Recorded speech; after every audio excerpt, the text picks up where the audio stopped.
କବି ସମ୍ରାଟ ମହାକବି ଉପେନ୍ଦ୍ର ଭଞ୍ଜଙ୍କ ଦ୍ୱାରା ବିରଚିତ ବୈଦେହୀଶ ବିଳାସର ଅଷ୍ଟାଦଶ ଛାନ୍ଦ। ମୁଁ ପାଠ କରୁଛି ଶାନ୍ତନୁ ତ୍ରିପାଠୀ। ରାମ, ଲକ୍ଷ୍ମଣ ଓ ସୀତା ଚିତ୍ରକୂଟ ପର୍ବତରେ ପହଞ୍ଚିବା ପରେ ଦେଖିଲେ ଏହା ବନାନୀ ପରିବେଷ୍ଟିତ। ବସନ୍ତ କାଳ ସେଠାରେ ସଦା ବିରାଜିତ। ଲକ୍ଷ୍ମଣ ସେହି ବନରୁ ପବନ ଯୋଗେ ଭାଙ୍ଗି ପଡ଼ିଥିବା ଚନ୍ଦନ କାଠମାନ ଆଣି ସୁନ୍ଦର ଗୃହଟିଏ ନିର୍ମାଣ କଲେ। ବୃକ୍ଷର କୋମଳ ପତ୍ର ଆଣି ଛାଆଣି କଲେ। ବେଣା ଚେରରେ ବାଡ଼ ଦେଲେ। କସ୍ତୁରୀ ଓ ଗେରୁର ଚିତ୍ର ଲେଖିଲେ। ଦ୍ରାକ୍ଷାରସ ପାନ ପରେ ମୃଗ ଚର୍ମର ଶଯ୍ୟା ପାରି ସେଠାରେ ଶୋଇଲେ। ଅଯୋଧ୍ୟାରେ ଦଶରଥ ରାମଙ୍କ ବନଗମନ ପରେ ଲୋତକାପ୍ଲୁତ ହେଲେ। ବ୍ୟାକୁଳିତ ଓ ଅସ୍ଥିର ଚିତ୍ତରେ ଦଶରଥ ନିଜକୁ ନିଜେ କହୁଥିଲେ, ପୂର୍ବେ ମୁଁ ବ୍ୟାଧପ୍ରାୟ ଜଳଘାଟରେ ଅନ୍ଧ ମୁନିଙ୍କି ପୁତ୍ରକୁ ହସ୍ତି ଭାବରେ ମାରିଥିଲି। ପରେ ଅନୁତପ୍ତ ହୋଇ ସେ କଥା ତାହାର ମାତା ପିତାଙ୍କୁ କହିବାରୁ ସେମାନେ ମୋ ହସ୍ତରେ ପୁତ୍ରର ଚିତାଗ୍ନି କରାଇଲେ ଓ ନିଜେ ସେ ଚିତାରେ ପ୍ରବେଶ କଲେ। ସେତେବେଳେ ସେ ଶାପ ଦେଇଥିଲେ ଯେ ମୃତ୍ୟୁ କାଳରେ ମୋ ପୁତ୍ରର ମୁଖ ଦେଖିବି ନାହିଁ। ସେହି ସମୟ ଉପଗତ ହେବାରୁ ମୁଁ ମଇଁଷି ରୂପୀ କୈକେୟୀର ସ୍ୱପ୍ନ ଦେଖିଲିଣି। ମୋର ମୃତ୍ୟୁ ସମୟ ଆଗତ ହେଲାଣି। ରାଜା ଦଶରଥ କ୍ରମଶଃ ଶିଥିଳ ହୋଇ ମୃତ୍ୟୁବରଣ କଲେ। ପାତ୍ର ମନ୍ତ୍ରୀମାନେ ମୃତଦେହକୁ ତୈଳ ପାତ୍ରରେ ରଖିଲେ, କାରଣ ସେ ସମୟରେ ଅଯୋଧ୍ୟାରେ ଜଣେ କେହି ବି ପୁତ୍ର ନଥିଲେ। ଭରତଙ୍କ ନିକଟକୁ ଦୂତ ପ୍ରେରଣ କରାଗଲା। ସେ ଆସିବା ପରେ ମାତାଙ୍କ ଠାରୁ ସବୁ ଶୁଣି ମନ୍ଥରାର କେଶ ଧରି ଆଣି ତାକୁ ଶାସ୍ତି ଦେଲେ। ବଶିଷ୍ଠାଦି ପାତ୍ରଗଣ ଭରତକୁ ରାଜା ହେବାକୁ ଆମନ୍ତ୍ରଣ କଲେ। ଭରତ ମନା କଲେ। ତତ୍ପରେ ଯାଇ ବିଧିପୂର୍ବକ ଶ୍ରାଦ୍ଧାଦି ପ୍ରେତକର୍ମ ସମାପ୍ତ କରିବା ପରେ ଭରତ ଶ୍ରୀରାମଙ୍କୁ ଖୋଜିବା ପାଇଁ ବାହାରିଲେ। ନଗରର ସମସ୍ତ ଅଧିବାସୀ ତାଙ୍କ ସହ ଯିବାକୁ ବାହାରିଲେ। ଅନୁଜ ଭରତ ସୈନ୍ୟ ସାମନ୍ତ ଓ ପ୍ରଜାଗଣକୁ ସଙ୍ଗରେ ନେଇ ବନ ମଧ୍ୟରେ ପ୍ରବେଶ କରି ଭରଦ୍ୱାଜ ମୁନିଙ୍କ ଆଶ୍ରମରେ ପହଞ୍ଚି ସେଠାରେ ରାତ୍ରି ଯାପନ କଲେ। ଭରଦ୍ୱାଜଙ୍କ ଠାରୁ ଚିତ୍ରକୂଟ ପର୍ବତରେ ଶ୍ରୀରାମ ଥିବାର ଜାଣି ସେହି ଉଦ୍ଦେଶ୍ୟରେ ପ୍ରଭାତରୁ ଭରତ ବାହାରି ପଡ଼ିଲେ। ଦୂରରୁ ଭରତ ସୈନ୍ୟ ସାମନ୍ତଙ୍କ ସହ ଆସୁଥିବାର ଦେଖି ଲକ୍ଷ୍ମଣ ଏମାନେ ଯୁଦ୍ଧ କରିବାକୁ ଆସୁଛନ୍ତି ଭାବି ବିବ୍ରତ ହୋଇ ରାମଙ୍କୁ ଜଣାଇଲେ। ରାମ ଲକ୍ଷ୍ମଣଙ୍କୁ ପ୍ରବୋଧ ଦେଇ କହିଲେ ଯେ ନଦୀ, ହ୍ରଦ ଓ କୂଅର ଗଠନ ଭିନ୍ନ ଭିନ୍ନ ହେଲେ ବି ସେମାନଙ୍କର ଜୀବନ ଏକ।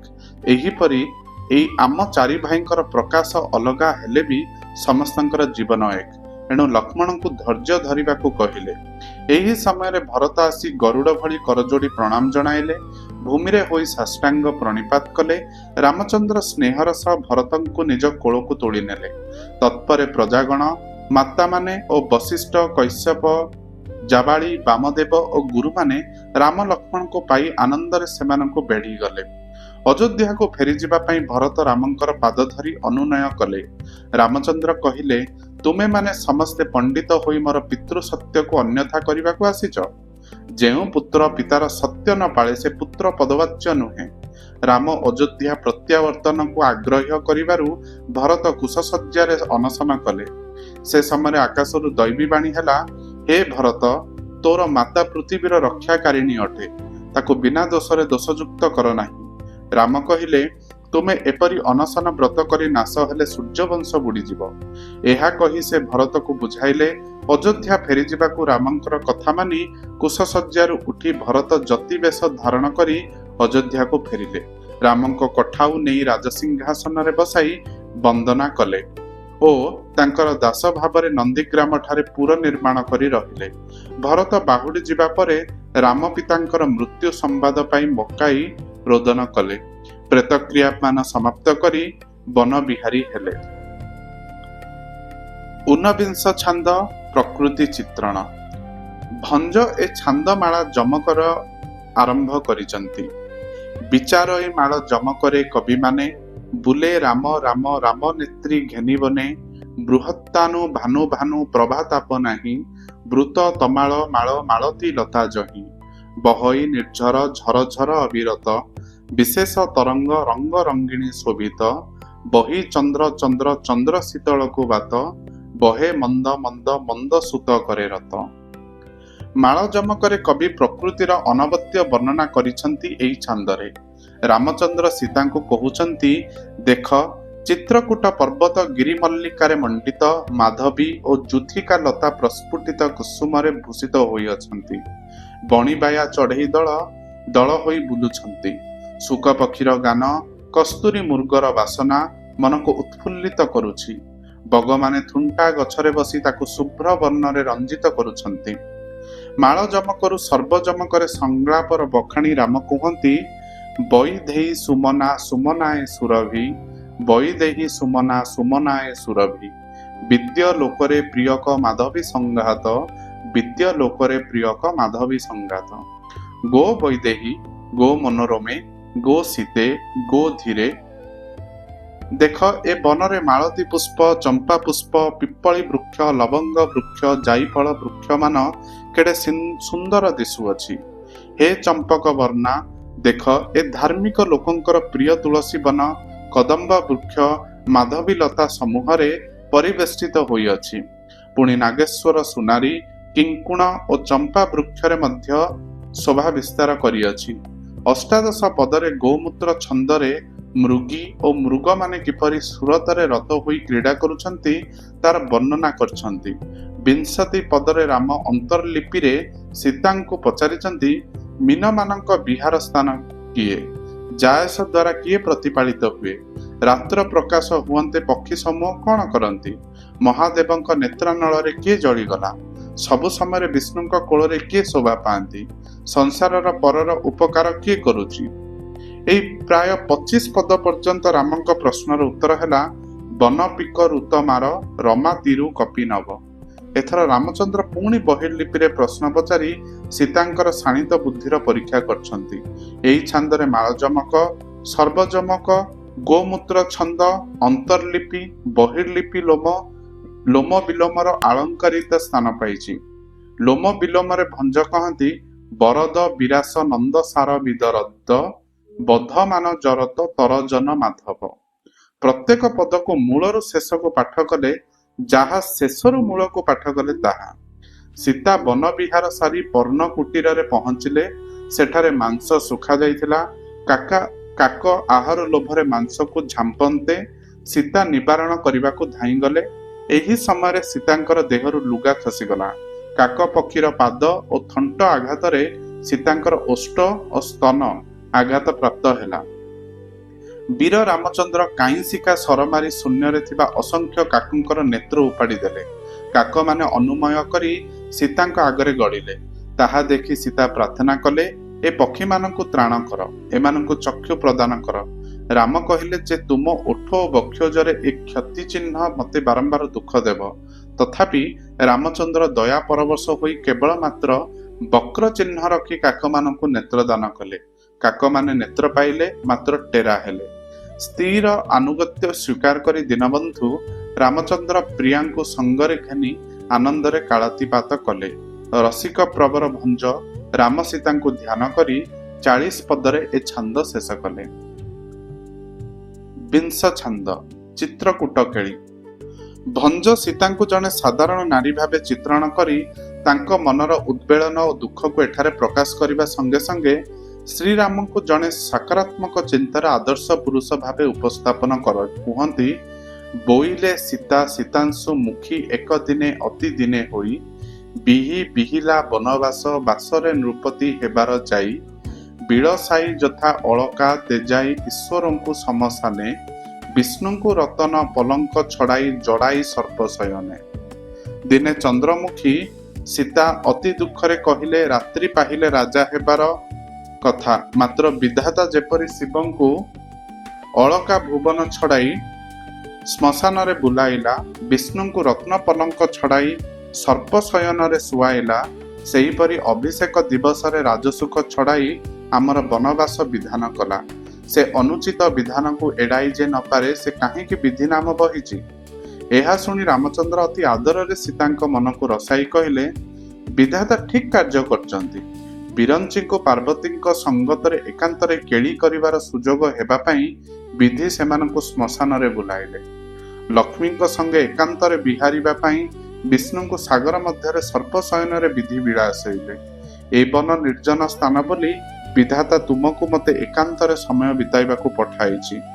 हे प्रिये विचार कर, रसिक रसिकार एथु बळी आउ अधिक आनंद किछि अछि कि?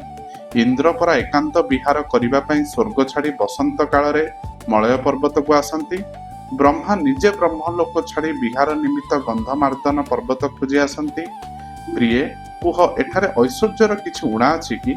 अयोध्यारे राजनगर रे बुलुथिले, एठी ऋषि मानक गृह रे बुलुचे।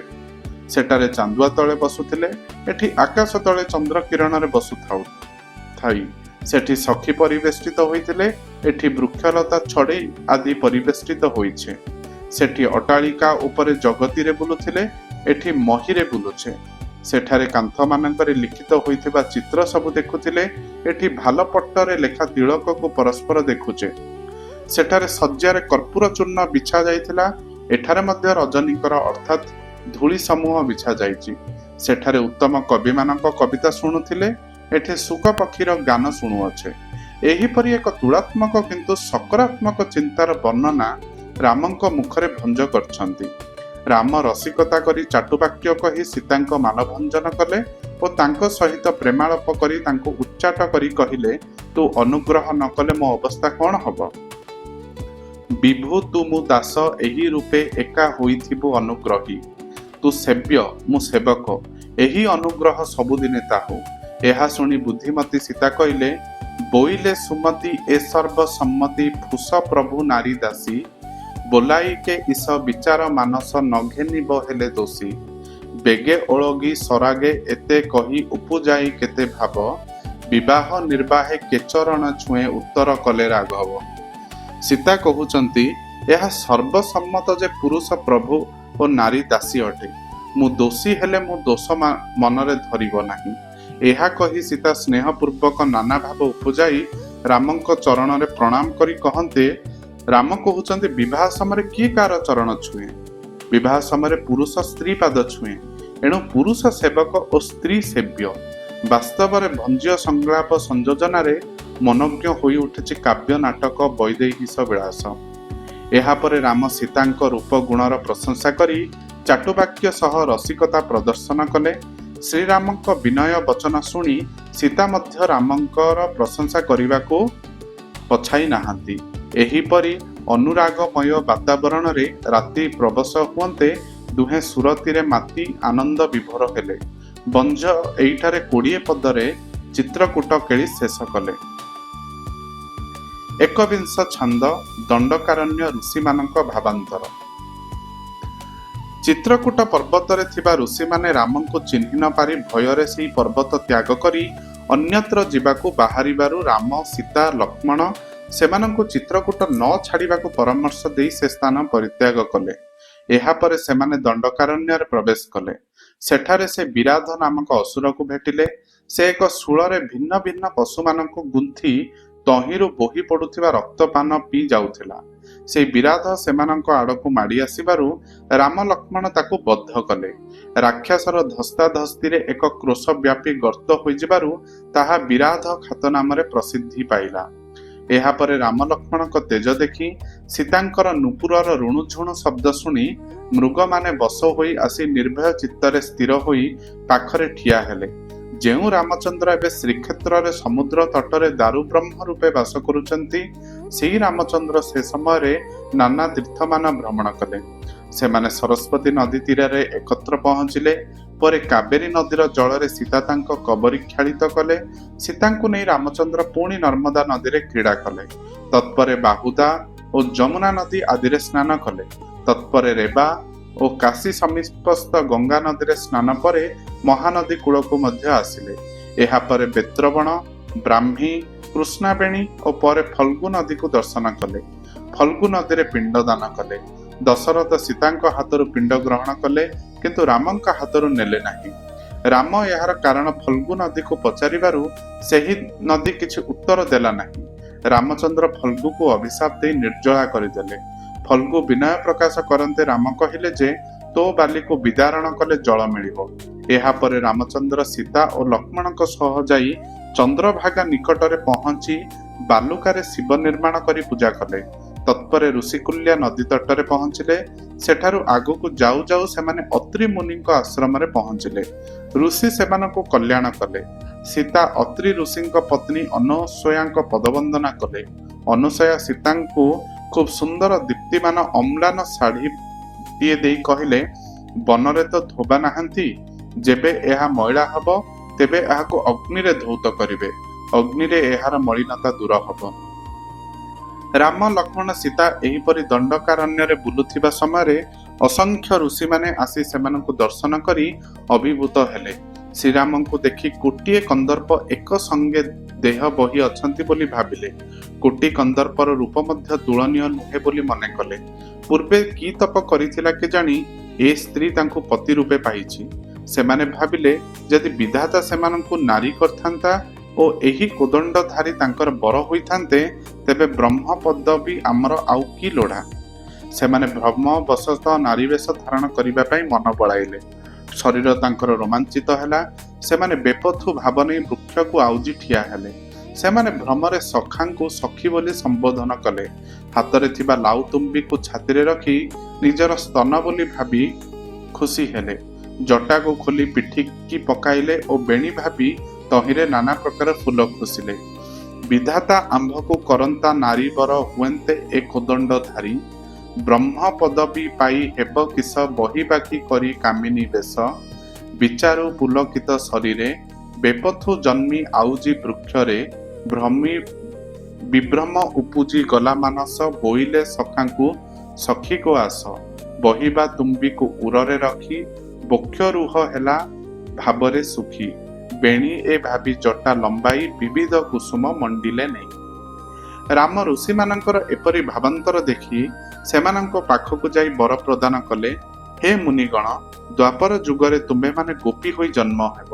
ମୁଁ କୃଷ୍ଣ ରୂପେ ଜାତ ହୋଇ କଂସ ଭୟରେ ବ୍ରଜରେ ରହିବି। ବୃନ୍ଦାବନରେ ତୁମ୍ଭର ଓ ମୋର ରାସ କେଳି ହେବ। ଏଣୁ ମୁଁ ଗୋପୀନାଥ ନାମକୁ ବୋହିବି।